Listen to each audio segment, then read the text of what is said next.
Number perfection को और खुदा को दिखाता है।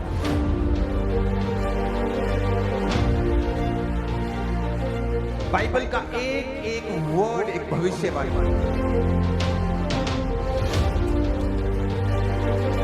वो इतना परफेक्ट परमेश्वर है कि उसने एक एक नंबर तक लिख के रखा है, डिजाइन कर दिया है पूरी पृथ्वी को। जिस तरह उसने सूर्य को, चंद्रमा को, पृथ्वी को, ग्रहों को डिजाइन किया है आपके लिए और मेरे लिए। जो दुनिया कर रही है आपको वो नहीं करना है, और आपको भरोसा रखना है परमेश्वर के ऊपर।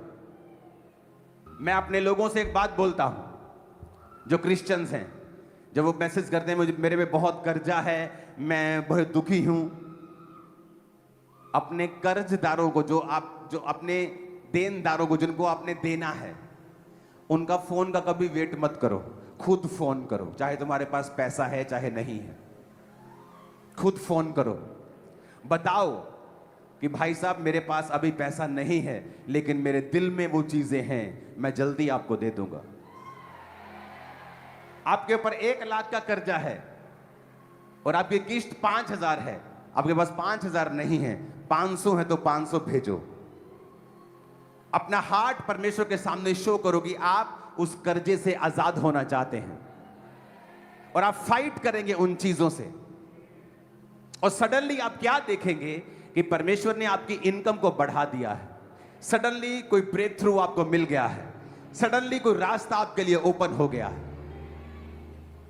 आपको कई बार उस टेरिटरी में आपको जुम्बश के साथ, बल के साथ प्रवेश करना पड़ता है।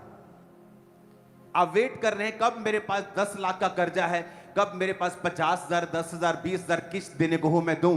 आपके पास 2,000 है, दे दो। आपका कर्जा आज जितना था कल उतना नहीं है, वो कम हो गया है। आप उस स्पिरिट से फाइट करना शुरू, ये 2000 की बात नहीं है, ये स्पिरिचुअल फाइट है। और जब आप फाइट करना शुरू कर देते हैं, सडनली परमेश्वर भी उन चीजों को जो आपके लिए बनी हैं आपकी लाइफ में रिलीज करना शुरू कर देता है और सिस्टम को ओपन करना शुरू कर देता है। कितने मेरी बात को समझ रहे हैं? परमेश्वर ने कहा बलपूर्वक तुम मेरे राज्य में क्या करोगे? प्रवेश करोगे। और जब आप विलिंग होते हैं, आप टाइथ तब देना शुरू नहीं करें जब आपके पास लाखों रुपया है, आप तब दें जब आपकी कमाई बिल्कुल कम है। परमेश्वर को मालूम हो कि ये व्यक्ति मेरे वचनों के ऊपर चलना शुरू कर गया है, इसने मेरे वचनों को सीरियसली लेना शुरू कर दिया है, और वो चीज, वो 20 रुपए परमेश्वर के क्या काम आएंगे जिसके पास ग्रह ऐसे हैं जो पूरी तरह से हीरो के साथ बने हैं। पर वो आपके ऊपर जो स्पिरिट है उससे फाइट करता है। हम एक स्पिरिचुअल फाइट में हैं, आपको ये मालूम होना चाहिए। और शैतान चाहता है कि आप फल ना लाएं, परमेश्वर चाहता है be fruitful and be multiply. अब आपको वो सारी स्पिरिट से फाइट करनी है। आप किसी को माफ नहीं कर पाती, माफ करो, क्योंकि आपको फल चाहिए। आपके जीवन में व्यभिचार है, छोड़ो, क्योंकि आपको फल चाहिए। आपकी प्रार्थना के जीवन पे अटैक है, छोड़ दो, क्योंकि आपको फ्रूट चाहिए। आपका एनिमी चाहता है फल रहित रहें, क्योंकि एक औरत का फल रहित रहना गर्भ से और एक आदमी का फाइनेंस से, यह शैतान का मेजर टारगेट रहता है। और जब आप फाइट करते हैं प्रेयर से, फास्टिंग से, पुकारने से, अपने आप को परमेश्वर के करीब लेके जाने से, परमेश्वर देखता है आपकी इंटेंशंस को कि ये आदमी फाइट कर रहा है। और उसने आपको सिर्फ लड़ने के लिए कहा है। जीत आप चुके हैं और जीत आपकी है। आमीन। ऊंचाई आशीष हमारी है चर्च। आप जानते हैं वैज्ञानिकों ने एक नया ग्रह खोजा है जो पूरी तरह से पानी से भरा हुआ है। ये उसकी तस्वीर है आपके सामने। इसकी एक और तस्वीर है। ये पूरी तरह से पानी से घिरा हुआ, इसका नाम है TOI 1452b पूरी तरह से पानी से घिरा हो, पूरा पानी है इस पे। जिस तरह पृथ्वी के ऊपर एक समय पूरा क्या था, पानी था। और परमेश्वर ने पृथ्वी को कहा था सूखी भूमि दिखाई दे, पानी अलग हो जाए। और ये ग्रह पे पानी ही पानी है, क्योंकि पृथ्वी को चुना गया पानी अलग करके, धरती अलग करके। मैं बाइबल पढ़ रहा था, जब मेरे को बाइबल दी गई थी, छोटा सा नया नियम, तो बताया गया था कि मत्ती 1 से 17 तक पढ़ने की जरूरत नहीं, तुम 18 से पढ़ना। जबकि बाइबल का एक भी बिंदु छोड़ने योग्य नहीं है, क्योंकि उसमें वंशावली थी। मत्ती 1 उसकी 1 में लिखा है, अब्राहम की संतान, दाऊद की संतान, यीशु मसीह की वंशावली। अब्राहम से इसहाक, इसहाक से याकूब, याकूब से यहूदा और उसके भाई, यह वंशावली है। इसकी 17 आयत को अगर हम पढ़ेंगे, इस प्रकार अब्राहम से दाऊद तक 14 पीढ़ी हुई।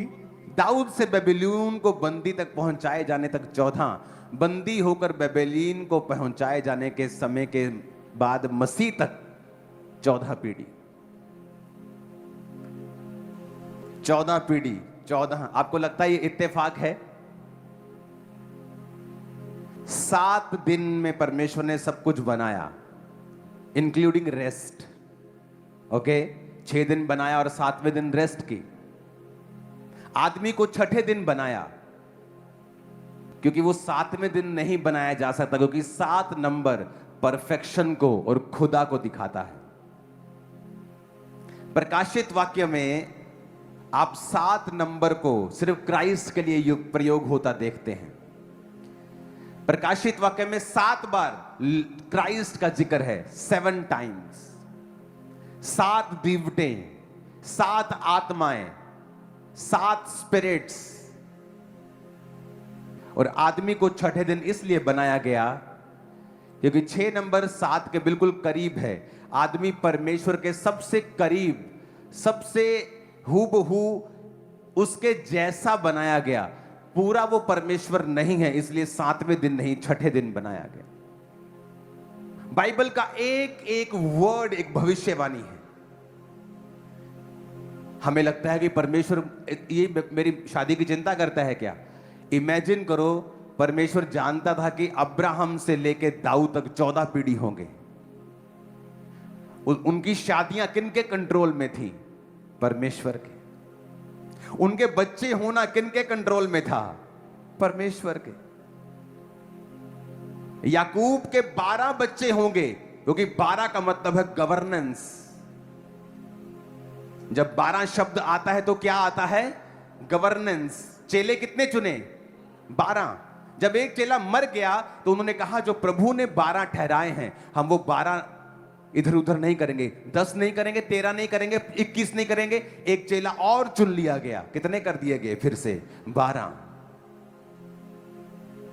जो नया यरूशलेम, हेवनली यरूशलेम बनेगा, उसके 12 गेट हैं।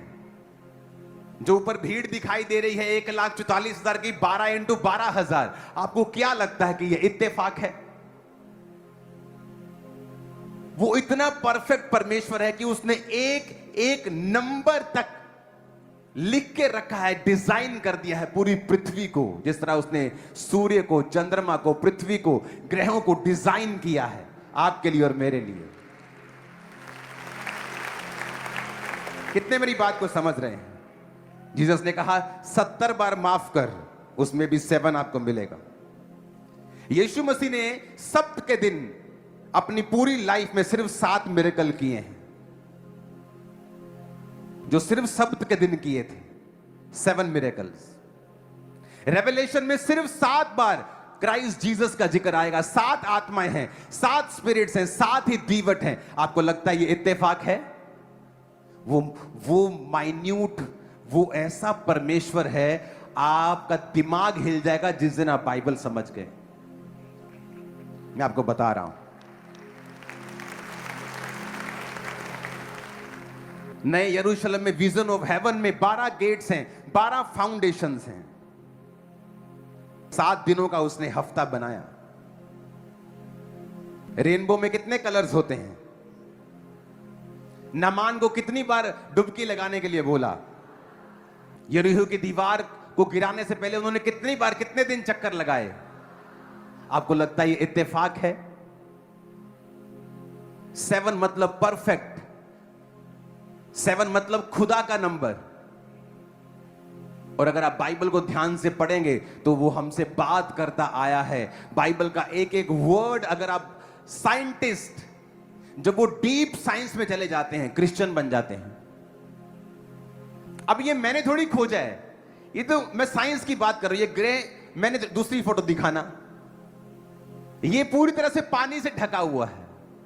NASA found a planet 100 light years away, खरबों किलोमीटर दूर, जो पूरा पानी से बना हुआ है। और पृथ्वी भी कैसी थी? परमेश्वर का आत्मा जल के ऊपर मंडलाता था। ऊंची आवाज में कहो हालेलुया। 7 कलीसियाओं को परमेश्वर ने लिखा, 7 ही सील्स थी, 7 ही ट्रम्पेट थे और 7 ही कटोरे थे। इमेजिन करो, याकूब के 12 बच्चे होने थे, लिया, राहेल और उनकी 2 दासियां। 4 औरतों में से परमेश्वर को मालूम था 12 बच्चे ही मैं दूंगा। 4 औरतों को के गर्भ को परमेश्वर ने कंट्रोल किया हुआ था। आपको लगता है ये इत्तेफाक है? आपको इत्तेफाक लगता है ये? 4 औरतें सिर्फ 12 बच्चे ही पैदा करेंगी। आपको लगता है ये इत्तेफाक है? उनके गर्भ को, इच्छाओं को भी परमेश्वर ने कंट्रोल किया हुआ था। मैं 16 अगस्त को परमेश्वर में आया, अपनी ओर से तो नहीं आया, मैं तो सुसाइड करने वाला था। जिस रात मुझे बचाया गया, अब 16 जनवरी को ही मेरी वाइफ मुझसे पहली बार मिली। 16 मार्च को मेरी बेटी पैदा हुई। इत्तेफाक है लगता है आपको? मेरा जन्मदिन जनवरी को है और मेरा स्पिरिचुअल बर्थडे अक्टूबर को आता है। मेरी वाइफ का जन्मदिन अक्टूबर को है और उसका स्पिरिचुअल बर्थडे जनवरी को आता है। आपको इत्तेफाक लगता है? अगर आप अपनी लाइफ में देखेंगे जो पिछले 5, 10, 20 साल में हुआ, आप देखेंगे कि परमेश्वर ने आपको पूरी तरह से कंट्रोल किया हुआ है। जब आपके अंदर यह फेथ पैदा हो जाएगा कि एवरीथिंग, मेरे घर के चूहे से लेके, कीड़ी से लेके, मेरे गर्भ से लेके मेरे फाइनेंस तक, सब पर परमेश्वर का हाथ है और कुछ भी छूटा नहीं। सडनली फेथ आपकी लाइफ में आ जाएगा कि मेरा परमेश्वर जो इतना कुछ कर रहा है, जो इतना कुछ कंट्रोल में रखता है, कैसे हो सकता है कि वो ये चीज को छोड़ दे? जैसे सडनली आप बाइबल पढ़ते हैं, आपको नजर आने लगता है कि क्यों हर चीज का बाइबल में जिक्र है। एवरीथिंग। 12 गोत्र थे तो 12 चेले थे। 12 नए यरूशलेम के गेट हैं, 12 उसकी फाउंडेशन है, ऊपर 24 प्राचीन हैं। 12 × 2, शायद वो एक धरती का और एक आसमान को रिप्रेजेंट कर रहे हैं। आपको लगता है वो परमेश्वर जो इतना परफेक्ट है, जो इतना कमाल का है, आपको लगता है कि किसी चीज की कमी वो आपके अंदर छोड़ेगा? जब आप इन चीजों को समझ जाएंगे, ये बातों में मैं क्यों कर रहा हूं, आपको मालूम हो कि सब कुछ परमेश्वर के कंट्रोल में था। सब कुछ किसके कंट्रोल में था? कोई कैसे डिसाइड कर सकता है? चलो एक औरत हो, उसको बोलो जी गर्भ अब बस हो गई, बंद हो गया। दूसरी का बंद हो गया, तीसरी का बंद हो गया, चौथी का भी। 12 बच्चों के बाद एक एक के 10-10 बच्चे होते थे, 12-12 बच्चे। अफ्रीका में तो अभी भी 8-8 बच्चे होते हैं लेडीज के। मैं अफ्रीका में था तो वहां पे एक सिस्टर थी, तो मैंने जब उसने बेबी पकड़ा, मैंने कहा आप कितने बेबी चाहते हो? कहती मैं 8 बच्चे पैदा करना चाहती हूँ।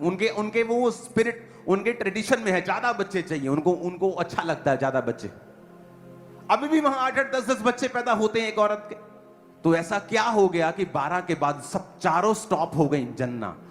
क्योंकि सब कुछ परमेश्वर के हाथों में था। वो परमेश्वर जिसके हाथों में सारा कुछ है, जो इतना कंट्रोल करता है लाइफ को, समय को, हवाओं को, लाइफ को, जिसको फ्यूचर तक पता है।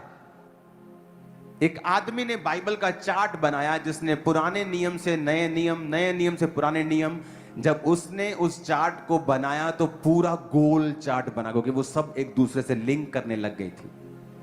हजारों सालों में अलग अलग व्यक्तियों को परमेश्वर ने बाइबल लिखने के लिए इस्तेमाल किया, लेकिन हर चैप्टर परमेश्वर के बारे में सटीक बात करता है, और बाइबल में एक भी गलती अब तक नहीं निकाल पाए, क्योंकि ये परमेश्वर ने खुद किया हुआ।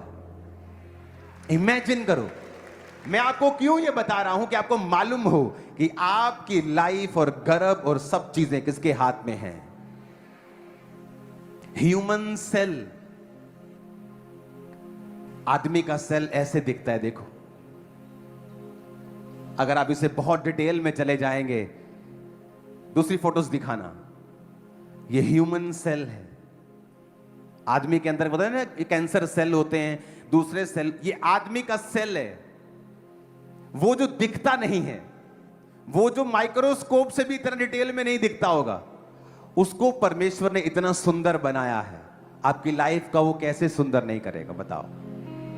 जो दिखाई नहीं देती, जिनका कोई मतलब नहीं है, पर परमेश्वर ने इसे सुंदर बनाया। आपके अंदर जो दिखाई नहीं देता वो इतना सुंदर है, जिसको अपना लहू मोल देके खुदा ने खरीदा होगा।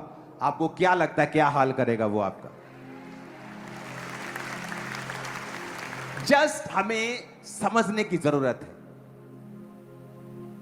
कि वो परमेश्वर जिसने उत्पत्ति से लेके प्रकाशित वाक्य तक एवरीथिंग परफेक्ट, हमारे फादर ने सुख समाचार सुना रहे हैं यीशु मसीह का, और आप लोग ज़रूर इसको आगे तक बढ़ाइए और कमेंट करिए, शेयर करिए, लाइक करिए, और इस वीडियो को बहुत दूर तक पहुंचाइए। दोस्तों, हम विश्वास करते हैं कि आप लोग ज़रूर देखेंगे, कमेंट करेंगे, शेयर करेंगे, लाइक करेंगे, और इस वीडियो को बहुत दूर तक पहुंचाएंगे दोस्तों। और हम विश्वास करते हैं कि ज़रूर इस वीडियो में जुड़े रहें और कमेंट करें, शेयर करें, लाइक करें, और इस वीडियो को अंत तक पहुंचाएं दोस्तों। और हम मिलते हैं अगले ब्लॉग में, और तब तक सबको जय मसीह दोस्तों। हम विश्वास करते हैं, सबको जय मसीह दोस्तों।